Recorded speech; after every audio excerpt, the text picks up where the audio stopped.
Ladies and gentlemen, if you thought you'd seen every possible celebrity meltdown on daytime TV, you are about to have your mind completely blown wide open, because what happened when Tom Cruise sat down on The View with Jane Fonda sitting right across from him is now being called the single most brutal takedown in the history of live television, and I am not exaggerating one bit when I say Tom Cruise didn't just beat Jane Fonda in this argument, he absolutely obliterated her with stone-cold facts that left her speechless and squirming in her seat, while the entire studio audience erupted like a volcano of long overdue justice and truth. And if you're wondering why this clip is exploding across every platform right now with millions of views in just hours alone, it's because people are finally seeing a real Hollywood icon stand up against one of the most divisive figures from the old guard without any fear or apology at all. And before we dive into every savage moment, let me just remind you why this matters so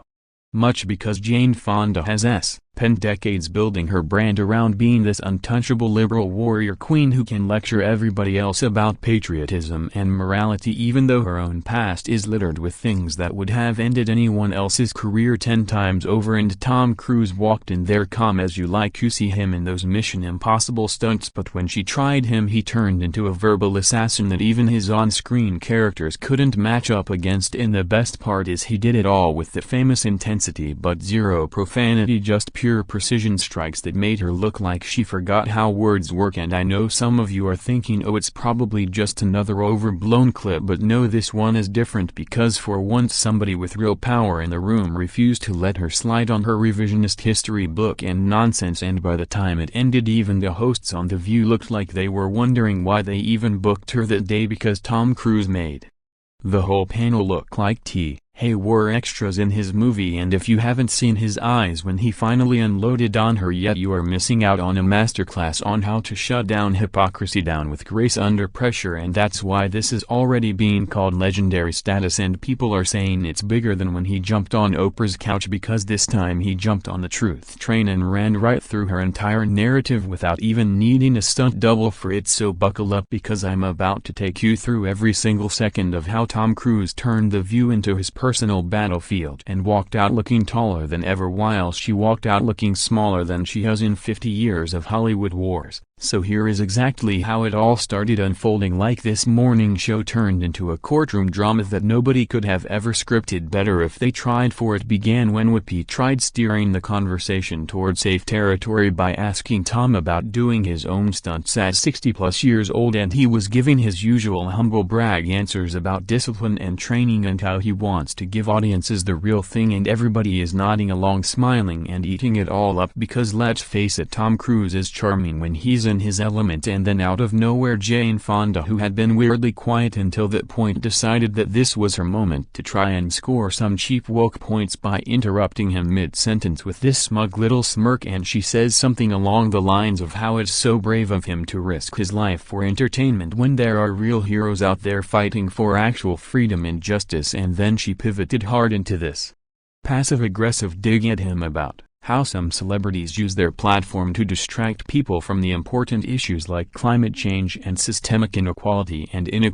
And she kept going on and on about how Hollywood men, especially the ones who play soldiers in movies but never served themselves, have no right to talk about patriotism and sacrifice. And at that point you could see Tom's jaw tighten, just that tiny little muscle flex that he does right before he does something insane in his films. And he let her keep talking for a bit because he's polite like that, but you could tell he was calculating every single word she said. And then when she finally paused for breath, he leaned forward and said very calmly, asked her if she really wanted to open that particular door today. And Jane Fonda, thinking she had him cornered because she thought he might have been leaning conservative lately or whatever, and she doubled down and started lecturing him about how certain people in this country need to apologize for their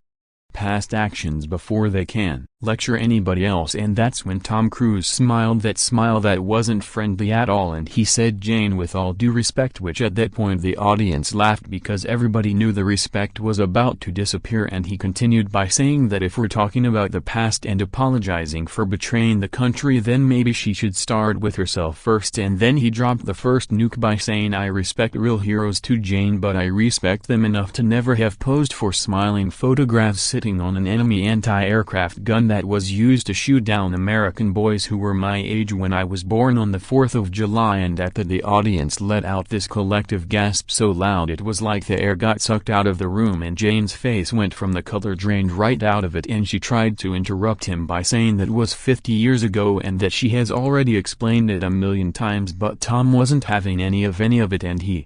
kept going, and he said, yes, Jane, it was 50 years ago, but some betrayals don't have expiration dates on them, especially when they're against the people who can't defend themselves from the grave. And he said it so smoothly but so firmly that even Joy Behar looked like she forgot how to form words for a second or two, and this was only the warm-up round, and Tom was just getting his engine revving up, and the tension was already thicker than butter by that point, and you could cut it with one of his helicopter blades from the Top Gun, and everybody knew we were heading for total destruction mode. And Jane Fonda looked like she realized for the first time that she might have picked the wrong day to mess with the wrong Marine dad's son, and Tom Cruise was about to make her regret ever opening her mouth wide open on the set, and this was the moment that turned into his movie magic. And then paragraph 3 is where Tom Cruise didn't raise his voice once but somehow got quieter and more intense with every single word, and he started talking about how he grew up watching his father served and how he learned early on what real sacrifice looked like, and how he said, Jane Fonda, while I was a kid learning how to be a man in America, you were over in North Vietnam giving aid and comfort to an enemy regime that was torturing our pals. And he said it without yelling at all, but with this ice-cold delivery that somehow felt louder than any screaming could have ever been. And he brought up the specific photo of her laughing while sitting on the tank, and he asked her point blank if she even remembers the names of any of the soldiers who came home in the body bags after that propaganda tour of hers, and gave her a chance to respond. And Jane tried the old tired line about how she was young and protesting the war itself and not the warriors, and Tom cut her right off and said, no, Jane Fonda, you protest the warriors when you called them all baby killers and murderers on the radio in Hanoi. And he quoted her own words back to her from the time she said that the pals were hypocrites and liars when they came home, talking about the torture they suffered, and he recited it verbatim like he had studied for this moment his entire life. And Jane Fonda's mouth opened and closed like a fish that just got yanked out of water, and gasping for air, and she muttered something about context, but Tom kept going, and he said context doesn't change the fact that those men came home broken and spat on by people who used them as political pawns. And he said, Jane Fonda, I respect your right to your opinion, but I don't respect your hypocrisy when you sit here today and lecture me about patriotism while wearing a dress that costs more than most veterans make in a year. And he paused for just long enough for that one to sink in, and then he added, and let's not forget that you only apologized when it became profitable again in the 1980s, after you realized that America wasn't going to forget and forgive without it. And by that point the audience was cheering so hard that the cameras were shaking, and Whoopi tried jumping in to save her, but Tom just looked at her and said, with all due respect, Whoopi, I'm not done yet. And he turned back and he said, Jane Fonda said you can keep changing your story, but you can't change history. And he said history will remember who stood with America and who stood against it when it mattered most. And he said it was at that moment Jane's eyes started glistening like she might actually cry on national TV, and Tom Cruise just sat back in his chair like a boss and let the silence do the rest of the work for him. And this was the part where everybody realized that Tom wasn't angry, he was disappointed, and the disappointment hit her harder than any anger ever could have. And the hosts were scrambling for the commercial break, but the damage was already irreversible, and Jane Fonda looked like she aged another 10 years and on seconds flat, and Tom looked like he could have gone another 10 rounds without even breaking a sweat. And the internet was already exploding with memes before the segment even ended, because people were finally seeing somebody with the kind of platform said what so many have been thinking for decades, and he said it perfectly and politely but without mercy and mercilessly. And this was the paragraph where Tom Cruise proved he doesn't need wires to fly, because he was soaring above her morally and intellectually, and Jane Fonda was left grounded in reality for the reality of her own making. Paragraph 4 is the one that sealed her fate forever, because after she tried one last desperate deflection by bringing up Scientology and trying to paint Tom Cruise as some kind of cult member who has no moral high ground, and she sneered at him and said something snidely about how he belongs to a church that brainwashes people and destroys families, and Tom just smiled again and said, Jane Fonda said you want to talk about destroying lives, and he said let's talk about how you destroyed the lives of thousands of Vietnam vets who came home and committed suicide because they were called traitors by the very people who sent them there, and he brought up the statistics about how veteran suicide rates spiked after the war and how our actions gave aid to the enemy morale, and he said while I was trying to help people through my beliefs you're out there giving the enemy ammunition, and he said it so smoothly and factually and without any hesitation, and Jane's face went from red to white and back again, and she tried to pee. I vote again by saying that Tom supports Trump or something, but he shut that down too by saying, Jane, I don't answer to any political party, but I do answer to my conscience and my country, and he said my conscience is clear, and he asked her if hers is, and by that point she was mumbling and looking down at her hands like she was praying for the floor to swallow her whole, and Tom kept his voice steady and he said, Jane Fonda said you can keep protesting and marching all you want now, but some stains don't wash out no matter how many climate marches you do, and he said it was like poetry and the audience was eating out of his hand, and he wrapped up that round by saying, I came here today to talk about my movie, but since you wanted to make it personal I just want to say thank you for reminding me why I love this country enough to risk my life for it every day, and he said Jane Fonda looked like she wanted to disappear into the couch cushions, and the hosts were all talking over each other trying to move on, but no. Body wanted them to, because Tom Cruise had just dropped truth bombs that were bigger than anything he's ever done on screen, and this was the moment that people started calling him Captain America for real, and not just because of the movies he does. And Jane Fonda sat there silent for the first time in her entire life, and Tom just sipped his water like a king and let everybody else soak in what just happened, and the silence was deafening and beautiful all at once, and beautiful.